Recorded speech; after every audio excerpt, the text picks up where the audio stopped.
Hello प्यारे परीक्षार्थियों। हम सभी जानते हैं कि जो अलंकार का विषय है उसमें बहुत सारे बच्चों को डाउट रहता है कि मैम हमें अलंकार समझ में नहीं आते, मैम अलंकार के क्वेश्चन करवाइए, मैम ये जो अर्थालंकार है, उपमा अलंकार, रूपक अलंकार, मैम नहीं समझ में आते, इसमें मानवीकरण अलंकार क्यों नहीं है। ऐसी पता नहीं कितनी ही असंख्य आपकी क्वेरीज हैं जो कि रहती हैं। तो आज हम एक छोटा सा वीडियो जो है उसी पर लेकर आए हैं। तो प्लीज़ मेरी आपसे रिक्वेस्ट है, ज़रा जल्दी से लाइक और शेयर कर लीजिएगा, क्योंकि आज हम यही करेंगे सही अलंकार की पहचान। और उसमें मेन मोटिव क्या है। अब यहाँ पर हम आपको शॉर्ट वीडियो में सारे अलंकार A to Z तो रिवाइज नहीं करवा रहे, क्योंकि उसके लिए आपको हमारा जो मेन सेशन होता है दोपहर को 3 बजे, वो आपको ज़रूर देखना होगा। वहाँ पर हम आपको हर अलंकार डिटेल में करवाते हैं, बहुत बार करवा भी चुके हैं, वो आप सर्च कर सकते हैं। लेकिन जैसे कि जो बाकी क्वेरीज होती हैं वो भी हम आपकी बाकी जितने भी सोशल मीडिया हैं, जैसे कि हिंदी का टेलीग्राम ग्रुप है, हिंदी बाय टीपी, ठीक है ना, व्हाट्सएप पर, इंस्टाग्राम वगैरह पर, वहाँ पर हम आपकी क्वेरी सॉल्व करते रहते हैं। बट स्टिल अगर आपको नंबर नहीं पता तो नोट कर लीजिए 7611101101 और 9697888844। ओके, चलिए तो अब सबसे पहले एक छोटा सा प्रश्न ले लेते हैं। चारू चंद्र की चंचल किरणें खेल रही थी जलथल में। जैसे ही हम ये वाला प्रश्न पेपर में देते हैं, बच्चे बहुत इजीली, क्योंकि उन्हें आदत हो गई है, ठीक है ना, ये वाला क्वेश्चन वो बहुत बार कर चुके हैं, बच्चे फटाफट लगा देते हैं अनुप्रास अलंकार। च च च च रिपीट हुआ च तो अनुप्रास अलंकार लगा दिया। लेकिन अब यहाँ पे क्वेरी उठती है, बच्चे कहते हैं मैम चारू चंद्र की चंचल किरणें खेल रही थी जलथल में। अब जो किरणें हैं, जो चांद की किरणें हैं, वो खेल रही हैं, तो मैम यहाँ पे मानवीकरण अलंकार क्यों नहीं है, ये क्वेरी उठती है। और कभी कभी पेपर में ऑप्शन में दिया भी यही होता है, ठीक है ना, अनुप्रास, यमक, मानवीकरण, उपयुक्त में एक से अधिक, उपयुक्त में से कोई नहीं। लेकिन यहां पर आपको देखना है कि कविता में जो मुख्य सौंदर्य है वो कहां से आ रहा है। मुख्य सौंदर्य वहां पे च वर्ण की आवृत्ति से आ रहा है। फिर बच्चों की अगली क्वेरी ये होती है कि मैम अब ये मुख्य सौंदर्य की ट्रिक बताइए।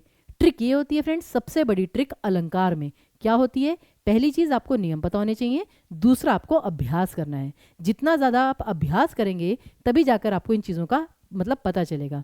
तो चारू चंद्र की चंचल किरणें, यहाँ पे च वर्ण रिपीट हो रहा है, तो मानवीकरण नहीं अनुप्रास अलंकार आएगा। ठीक है, उसी प्रकार अगला देखिए, प्रेम अतिथि है खड़ा द्वार पर, हृदय कपाट खोल दो तुम। अब यहाँ पर जो अलंकार है, पहले आप ट्राई कीजिएगा कि रूपक है, अनुप्रास है, उपमा है, या इनमें से कोई नहीं है।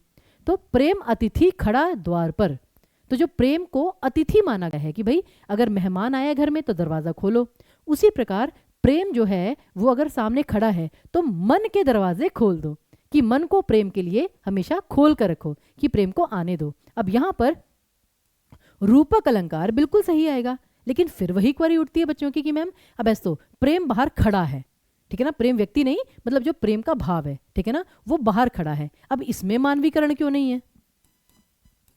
तब ऐसे तो फ्रेंड्स जो आपकी ये काव्य में अधिकतर पंक्तियां हैं वो ऐसी ही होंगी कि मन सागर मनसा लहरी, जिसमें रूपक अलंकार है। तो यहां पर जो मेन था वो था रूपक अलंकार, तुलना महत्वपूर्ण थी यहां पर। ओके, ये नहीं था कि हम उसकी मनुष्य से तुलना कर रहे हैं, तो उस चीज को आपको ध्यान रखना है। फिर अब जैसे मानवीकरण का जो सबसे अच्छा उदाहरण है वो कौन सा है, मेघ आए बड़े बन ठन के संवर के। मेघ आए बड़े बन ठन के, बन ठन के संवर के। अब ये यहां पर जो सबसे महत्वपूर्ण है कि जो मेघ हैं, बादल हैं, वो सज धज रहे हैं। अब यहां पर मानवीकरण प्रमुख अलंकार है, तो इसलिए कोई भी आपको काव्य की पंक्ति आए तो ट्रिक्स तो हम आपको बताएंगे ही, जैसे कि भाई जहां पे एक शब्द एक से अधिक बार आए, अर्थ भिन्न भिन्न हो सकता है, तो यमक अलंकार आएगा। तो जैसे सा से सीसम, वहां पे उपमा अलंकार आएगा। मानो मनहू जानो जनहू, वहां पे उत्प्रेक्षा अलंकार आएगा। परंतु फिर भी पंक्ति पढ़ते समय कुछ कीवर्ड्स के साथ साथ आपको अलंकार की प्रमुखता भी देखनी है। उसी प्रकार अगला, रो रो कर सिसक सिसक कर कहता मैं करुण कहानी। अब एक चीज यहां पर देखिए, रो रो कर सिसक सिसक कर कहता मैं करुण कहानी। अब यहाँ पे क क क, क्या क रिपीट नहीं हुआ। अब कहने को तो यहाँ पर भी अनुप्रास अलंकार चूज कर देंगे आप, या फिर वीपसा अलंकार, रो रो कर सिसक सिसक कर, जहाँ पे शब्दों की पुनरावृत्ति हो रही है, कहने को यहाँ पे वीपसा अलंकार भी हो सकता है। लेकिन नहीं, यहां पर मेन बात क्या है वो आपको अभ्यास से पता चलेगा। यहां पर आपका श्लेष अलंकार है। श्लेष अलंकार कैसे कि रो रो कर सिसक सिसक कर कहता मैं करुण कहानी, कि मैं बहुत रो रहा हूं, अपनी दुख भरी कहानी आपको बता रहा हूं। तुम सुमन नोचते सुनते करते जानी अनजानी, कि तुम तो भाई क्या कहते हैं कि सुनते हो और लेकिन करते वही हो जो तुम्हारी मर्जी है। अब यहाँ पे सुमन, सुमन के दो अर्थ हैं। एक तो है फूल, कि मैं तुम्हें अपनी करुण कहानी बता रहा हूं और तुम फूलों को बिल्कुल तोड़ रहे हो, मतलब उसको और ज्यादा पीड़ा दे रहे हो। और दूसरा मतलब क्या है, सुमन, यानी कि अच्छा हृदय, यानी कि जो अच्छे स्वभाव वाला व्यक्ति है तुम उसको और अधिक पीड़ा दे रहे हो। तो यहां पर एक शब्द के दो अर्थ निकल सकते थे, तो श्लेष अलंकार। अभी आपको इतना इजीली समझ में नहीं आएगा, अभ्यास के द्वारा समझ में आएगा। और पेपर में ये एक्सपीरियंस रहा है कि वही सारे प्रश्न बार बार पूछे जाते हैं, तो मुझे लगता है थोड़े अभ्यास से, थोड़ी एकाग्रता से इस विषय में आपको कोई समस्या नहीं आएगी। उसी प्रकार जल्दी जल्दी देखिए, अब ये 5 यहाँ पर आपको पंक्तियां दी गई हैं, जैसे कि शशि मुख पर घूंघट डाले, अंचल में दीप छिपाए। अब यहाँ पर भी मेरे पास एक क्वेरी आई थी फ्रेंड्स, ये सारी क्वेरीज हमारे पास आई हुई हैं, इसीलिए हमने डिसाइड किया कि इसके ऊपर शॉर्ट वीडियो जरूरी है। शशि मुख पर घूंघट डाले, तो वो बच्चे कह रहे थे कि मैम यहाँ पे ये क्यों नहीं है कि जो चांद है शशि, उसने अपने मुख पर घूंघट डाला हुआ है, तो यहाँ पे तो मानवीकरण होना चाहिए, नहीं, यहाँ पर है शशि मुख पर घूंघट डाले, यानी उसके मुख को जो चंद्रमा के समान मुख है, चंद्रमा के समान सुंदर मुख पर उसने घूंघट ओढ़ा हुआ है। तो यहाँ पर आपका रूपक अलंकार था शशि मुख।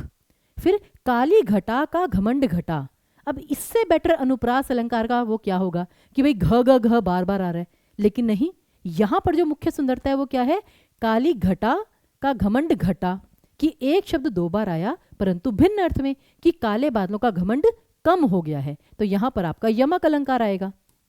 फिर मधुर मधुर मेरे दीपक जल, अब यहां पर भी वो देखिए म कहने को यहां पर भी आप अनुप्रास जोड़ दें, लेकिन नहीं, मधुर मधुर में यहां पर एक शब्द की पुनरावृत्ति से, रिपीटेशन से आप इमोशंस को एक्सप्रेस कर रहे हैं, कि मधुर मधुर इमोशंस को एक्सप्रेस करने के लिए जब शब्द रिपीट होते हैं तो वो आपका वीप्सा अलंकार होता है।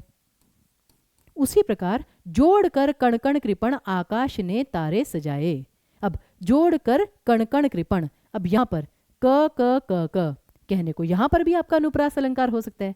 तो मेन बात वही है कि अनुप्रास और मानवीकरण, ये 2 अलंकार ऐसे हैं जो आपको हर जगह दिखाई देंगे, लेकिन उसके बावजूद आपको ये मतलब अलंकार करते समय पंक्तियों के अर्थ को समझना बहुत जरूरी है। और यहां पर भी आपका जैसे मानवीकरण है, आकाश तारे सजा रहा है। फिर तरणी के ही संग तरल तरंग में, तरणी डूबी थी हमारी ताल में। आई होप ये भी आपको पता होगा, तरणी और तरणी, एक का मतलब होता है सूर्य, एक का मतलब होता है नाव। और बच्चे कभी कभी ये भी कहते हैं मैम आपने ना तरणी के स्पेलिंग गलत लिखे हैं, वहां पे छोटी है तो यहाँ पे बड़ी ही होगी।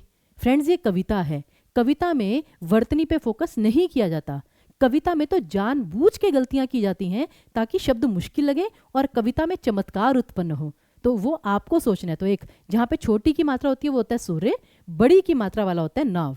और यहाँ पे तरल तरंग में, तरणी के ही साथ तरल तरंग में, तो त रिपीट हुआ था, परंतु फिर भी यहाँ पर आपका यमक अलंकार है, ठीक है ना। तो वो चीज बस आपको देखनी है कि आंखें बंद करके नियमों को फॉलो नहीं करना। कोई भी आपको ट्रिक्स बता देगा, लेकिन बिना अभ्यास के ट्रिक्स कुछ नहीं काम कर पाएंगी। और उसी प्रकार जैसे अब ये अंतिम प्रश्न आपके लिए हम छोड़कर जा रहे हैं कि इन पंक्तियों में कौन सा अलंकार है। जय जय जय गिरिराज किशोरी, जय महेश मुख चंद्र चकोरी। अब इन पंक्तियों में कौन सा अलंकार है, अच्छे से सोच समझकर इसका आंसर कमेंट बॉक्स में लिखकर जाइएगा। हम डेफिनेटली पर्सनली मैं आपको उसके ऊपर रिप्लाई जरूर करूंगी। तो अब यहाँ पर आपने सीख लिया है कि जो अलंकार है महत्वपूर्ण विषय तो है, लेकिन आंखें बंद करके फॉलो करने वाला विषय नहीं है। अच्छे से चीज़ों को समझिए और इसमें समय लगेगा। वो फ्रेंड्स लोग उगती है ना, हाथों पर सरसों नहीं उगती। बड़े बड़े जो विषय होते हैं उनको करने में समय जाता है। तो अगर आपको लगता है कि आपको एक दिन में पूरा अलंकार आ जाएगा तो ये आपकी गलतफहमी है। थोड़ा सा सब्र रखिए, ठीक है ना, धैर्य रखिए, पेशेंस के साथ एक एक विषय को आराम से करिए, तभी चीज़ें आपको अच्छे से बेसिक से क्लियर हो जाएंगी। ठीक है, तो प्लीज़ अगर आपको ये सेशन पसंद आए तो लाइक और शेयर ज़रूर कीजिएगा। वैसे मैं आपको बता दूं 55% का जो डिस्काउंट था अब वो बदलकर 60% डिस्काउंट हो चुका है फ्रेंड्स। तो ये खुशखबरी है, जो भी हमारे प्रीमियम कोर्सेज हैं, ठीक है ना, उन सभी पर आपके फ्लैट 60% डिस्काउंट है। तो ये ऑफर, ठीक है ना, उससे पहले कि कम हो, बदले, चेंज हो जाए, तो जल्दी से कोर्स को ले लीजिए। और बाकी सेशन को लाइक और शेयर करिएगा। मिलते हैं आपसे ये, ठीक है ना, अगले सेशन में जो दोपहर को 3 बजे डेली होता है। तब तक के लिए आप सभी का बहुत बहुत धन्यवाद।